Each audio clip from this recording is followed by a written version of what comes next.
Le mot précède-t-il la chose ou bien la chose précède-t-elle le mot? Un homme a sûrement sa petite idée sur la question. Jean Pruvot, lexicologue, possède 10 000 dictionnaires. Il a même dû louer un appartement à côté du sien pour les y ranger. Mais il lui en manque peut-être un, le dictionnaire de la rature. Son auteur, Geneviève de Maupoux, y a classé et défini tous les mots qu'il faudrait, pourquoi pas, rayer de la page pour le bien de l'humanité, rien que cela. Il y a par exemple le blasphème qui côtoie Dieu, mais aussi désir. Bonsoir Jean Pruvot, merci d'être avec nous. Voici donc le dico des dictionnaires, histoires et anecdotes. C'est publié aux éditions Jean-Claude Lattès. Merci d'être avec nous. Geneviève Maupoux, bienvenue à vous également. Vous êtes donc l'auteur du dictionnaire de la rature. C'est aux éditions Actes Sud. Jean Pruvot, pourquoi cette fascination pour les mots, cette fascination pour les dictionnaires? Je crois que quand on rencontre un objet déjà assez lourd et qu'on a envie de l'emporter sur cette île déserte parce qu'il y a des illustrations, si c'est le Petit Larousse, parce que il y a tous les mots et ceux qu'on ne connaît pas, on a l'impression qu'on a un viatique. Et donc c'est un peu ce qui a dû se passer quand j'étais étudiant. Et puis le fait d'avoir des parents qui étaient professeurs de sténodactylo, la sténo c'était évidemment écrire le son des mots, la dactylo c'était au bout des doigts les lettres. Et donc peut-être que ça m'a poussé vers les dictionnaires. Puis c'est la rencontre aussi de grands professeurs. Alors les dictionnaires n'ont pas toujours existé. Nous sommes en 2015. Quand et comment ont-ils pris naissance? Quelle utilité aussi? Alors, ils sont liés, dans le fond, au grand texte religieux. Si le grand texte religieux n'est pas de la même langue, alors il y a forcément des traductions. Et donc, il y a eu la traduction, d'abord, avec des dictionnaires latin-français, puis français-latin, c'est en 1539, et puis on s'achemine vers le dictionnaire monolingue au moment où une nation a besoin d'exister, d'avoir un code commun, et à ce moment-là, c'est le XVIIe siècle, avec l'Académie française, créée en 1635. Geneviève de Maupoux, expliquez-nous quel est le principe de votre dictionnaire, dont d'ailleurs Jean Pruvot avait la connaissance. Oui, alors ce dictionnaire, c'est déjà un dictionnaire collectif puisque nous l'avons co-dirigé avec Lionel Trouillot, qui est haïtien, Alain Sancerny qui vit en Éthiopie. Et le principe de ce dictionnaire, c'est la subjectivité. C'est-à-dire que nous avions repéré un certain nombre de mots qui nous agaçaient, qui nous étaient assez insupportables, et on a voulu expliquer pourquoi est-ce que leur résonance nous affectait à ce point-là, pourquoi est-ce qu'elle nous faisait réagir, et donc donner un nouvel espace, une nouvelle signification à ces mots. Alors justement, 2 exemples peut-être de mots qui vous agacent, est-ce que vous pouvez nous en lire? Alors je vais peut-être vous lire le mot profiter qui m'agace profondément. C'est à la lettre P, j'imagine, c'est un vrai dictionnaire. Donc profiter, voilà comment il a été défini, verbe égoïste qui se conjugue souvent au détriment d'autrui. Profiter est un verbe à éviter et son emploi à l'impératif à bannir absolument. Profites-en et profitez-en, pouvant aussi bien générer des actions anodines que révéler les plus bas instincts. À profiter, on préférera forcir. Jérôme jouir, nous avons bien joui de nos vacances, ou abuser. 3 gaillards ont abusé de la jeune femme inconsciente qui gisait à terre. On se méfiera également de la plupart de ces dérivés, à l'exception de la pâtissière profiterole, dont il ne faut pas hésiter à exhumer le sens disparu, gratification. Puis-je espérer, madame, en récompense du service rendu, la profiterole que vos appâts suggèrent à mes sens, variante autrement galante du « Madame, puis-je profiter de vous ?» Vous voyez qu'on est sur des définitions plutôt ludiques et subjectives. Mais qui en disent beaucoup. Jean Pruvot, selon vous, faire disparaître des mots permet-il de faire disparaître la chose? Non, pas vraiment, mais maintenir le mot, c'est quand même lui donner une survie. Donc je suis absolument contre la disparition des mots, et il est vrai qu'aujourd'hui avec les supports numériques, c'est un peu dommage d'enlever des mots.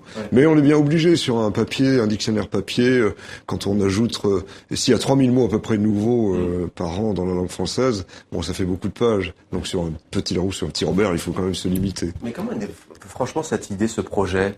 Alors c'est un projet qui vient de Lionel Trouillot, avec qui nous avons souvent discuté, et on était agacés par la répétition, par le fait que certains mots envahissent les conversations, ils deviennent galvaudés et leur sens se perd, ça devient des lieux communs et on ne réfléchit plus au sens des mots. Donc pour nous, il ne s'agit pas d'une œuvre de censure, mais il s'agit plutôt de corriger, de remettre à jour une autre signification, d'interroger le sens profond des mots. Alors peut-être que ça nous concerne, nous journalistes. Moi, j'ai d'ailleurs sélectionné un mot qui m'a particulièrement... qui a attiré mon attention. Il s'agit de moyenne. Alors voici, ça vous fait sourire. Alors, fonction anesthésiante du cerveau permettant d'évacuer sans douleur le syndrome de réalité selon le principe hegelien.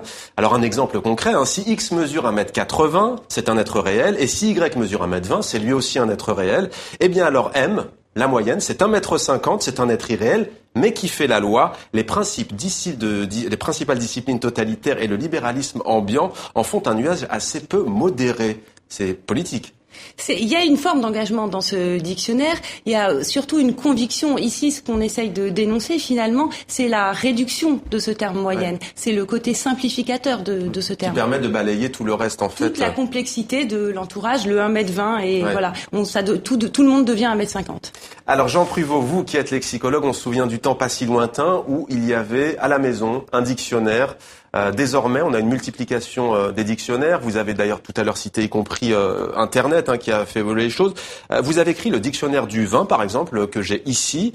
Vous en avez d'autres à la maison, en collection. En quoi cela révèle-t-il, d'une certaine manière, notre vision du monde, cette multiplicité que l'on a? Il faut un dictionnaire de l'amour, un dictionnaire du vin, un dictionnaire... Qu'est-ce que ça nous dit? Alors là, c'est pas un dictionnaire, c'est Champion les mots, et je prends le mot vin depuis son origine jusqu'à nos jours. Et comme je pris le mot fromage, en expliquant d'ailleurs que fromage, par exemple, c'était une faute au départ, puisque c'est le formage, d'où l'italien formaggio, c'est le lait qu'on met dans la forme. C'est l'évolution de la prononciation. Le vin, j'ai eu la chance qu'il soit aussi préfacé par Bernard, un grand ami, Bernard Cerchilini. Donc c'est un mot qui se retrouve dans beaucoup de civilisations et qui finalement garde encore ses mystères, mais qui a un charme fou parce qu'il y a des expressions, vous évoquiez les expressions qui disparaissent. Quand on dit qu'on a un vin à une oreille, ça veut dire que c'est un bon vin. On tourne la tête. À deux oreilles, c'est un vin qui n'est pas bon. Et c'est une expression qui a disparu, mais chaque fois que je vais au restaurant, j'en informe. Alors, on a bien compris le principe du dictionnaire de la rature et de Geneviève de Maupoux. Vous, concernant le dico des dictionnaires, quelle est la démarche? Alors, c'est une merveilleuse idée qui a été lancée d'ailleurs par Lattès et son directeur, Lafont, et qui a consisté à mettre dans l'ordre alphabétique des choses un petit peu subjectives aussi, puisque c'est l'alphabet, mais ce sont aussi les archaïsmes. Vous voyez, pour la lettre A, pour la lettre F, c'est la francophonie, pour la lettre R, ce sont les régionalismes, pour la lettre Q, ce sont les québécismes, pour la lettre Z, une grande aventure pour ce mot qui mérite. Donc, il y a à chaque fois dans chacun des chapitres alphabétiques un certain nombre de mots qui sont traités sérieusement, mais avec humour et avec des anecdotes, parce que en 30 ans, j'ai rencontré beaucoup de gens et parfois ça se prête à quelques anecdotes aussi. Alors, parlons de cette subjectivité. On a le sentiment que de plus en plus de dictionnaires sont subjectifs. Un dictionnaire de l'amour, notamment, j'ai cité tout à l'heure. Qu'est-ce que ça vous inspire? Je crois qu'il y a ce besoin, en tout cas pour nous, il y avait ce besoin d'essayer de définir, de comprendre, d'aller titiller la langue, d'aller la chatouiller pour faire réagir aussi. Et ce dictionnaire de la rature, c'est aussi une invitation à l'écriture. Si d'autres personnes se prennent au jeu et commencent à écrire des définitions sur les mots qui les font réagir, je pense qu'on aura gagné quelque chose. Mais pourtant, un dictionnaire, c'est vrai que c'est fait pour qu'on se rapproche d'une certaine objectivité. Oui, il y a les deux. Votre avis sur ce sujet, subjectivité, oui, il y a d'un côté les dictionnaires de langue française, c'est le Petit Robert, les dictionnaires encyclopédiques de langue, c'est le Petit Larousse. Donc là, c'est vraiment pour la communauté linguistique les 60 000 premiers mots de la langue française. Et puis de l'autre côté, il y a toute une série de dictionnaires qui sont dans l'ordre alphabétique et qui permettent la subjectivité. Alors tantôt, c'est des dictionnaires de spécialité, c'est-à-dire des termes techniques. Tantôt, c'est des dictionnaires détournés, très agréables. Comme le dictionnaire de la rature. Alors quand on parle des dictionnaires, question à tous les deux, souvent, ces derniers temps, ce qui fait polémique, c'est parfois, est-ce qu'il faut féminiser les mots? Ça revient souvent, écrivain, écrivaine. C'est aussi les anglicismes, est-ce qu'il faut faire entrer LOL, par exemple, dans le dictionnaire, etc. Prenons la féminisation des mots. Vous dites faux débat, on imagine, avec votre dictionnaire sur la rature? Alors, je dirais, tout dépend de quel mot il s'agit. Il y a certains mots féminins sur lesquels on a réagi, mais c'est pas les mots auxquels vous pensez. C'est pas auteur avec un E ou écrivaine avec un E. Ça va être, par exemple, le terme épouse qui va celui-ci, je l'aime bien aussi. Il est assez. Je sais pas si je peux le retrouver et le lire à l'antenne. Si je tombe dessus, vous voyez. Volontariat pour l'esclavage sous les formes atténuées de la soumission, de l'admiration et de l'aveuglement. Et il y a cette phrase pour conclure: une attitude contraire peut entraîner des baffes. Encore une fois, vous, féminisation ou pas, là n'est pas la question. En revanche, la condition féminine, à travers les mots, ça oui, ça vous intéresse. L'individualité, la liberté, l'autonomie, l'indépendance, oui. Ce qui nous choque, c'est plutôt les relations de pouvoir, de domination. C'est plutôt ça qui va être dénoncé dans le dictionnaire. Sur la question, par exemple, des anglicismes vous concernant, est-ce que vous êtes plutôt, vous, un intellectuel ouvert ou est-ce que vous dites qu'il faut être très... Je serais volontiers comme l'Académie française, c'est-à-dire observer l'usage. Donc le mot week-end, on va pas le discuter. Hein. Oui. Bon, il y a un certain nombre de mots qu'on ne va pas discuter. D'autres, flash mob, pourraient peut-être être remplacés. Et alors après, c'est l'usage de toute façon qui l'emportera. Alors il y a les mots d'hier, comme riding coat, qui était le manteau pour faire du cheval, qui sont entrés dans la langue en étant francisés dans leur prononciation. C'est la redingote, le paquet de boat, le bateau pour les paquets, le paquebot. Donc ceux-là sont très bien. Moi, je serais assez pour franciser la prononciation, parfois. Franciser la prononciation. Alors, 10 000 dictionnaires, on le disait. Quel est votre préféré et quel est, selon vous, le plus étonnant ? Alors, mon préféré, c'est peut-être le premier de 1685, parce que c'était un échantillon de dictionnaire, du dictionnaire de Furetière, qui s'opposait à l'Académie. L'Académie est évidemment un dictionnaire magnifique. Après, mes préférés, la série des Petits Larousse, je l'ai complètement. De 1905 à 2015, je les ai tous. Alors, j'embarquerai bien la série. On verrait des transformations, de sens des mots. Énervé, qui voulait dire mou, par exemple, en 1905. Et qui après va vouloir dire excité. Et un autre, peut-être, c'est son air. Un autre exemple? Un autre exemple, c'est le mot femme, puisque on vient de l'évoquer, créature raisonnable faite pour le plaisir de l'homme en 1680 dans le Richelet. On a fait mieux depuis. Il faudrait le juxtaposer à côté d'épouse. Ouais. Peut-être qu'un jour on pourra visiter aussi votre... mais moi c'est le plaisir. Vous avez vraiment pris une salle pour... La journée des dictionnaires est faite pour ça. Elle a lieu, comme vous le savez, demain. Peut-être que Geneviève de Maupoux visitera en tous les cas votre collection avec plaisir.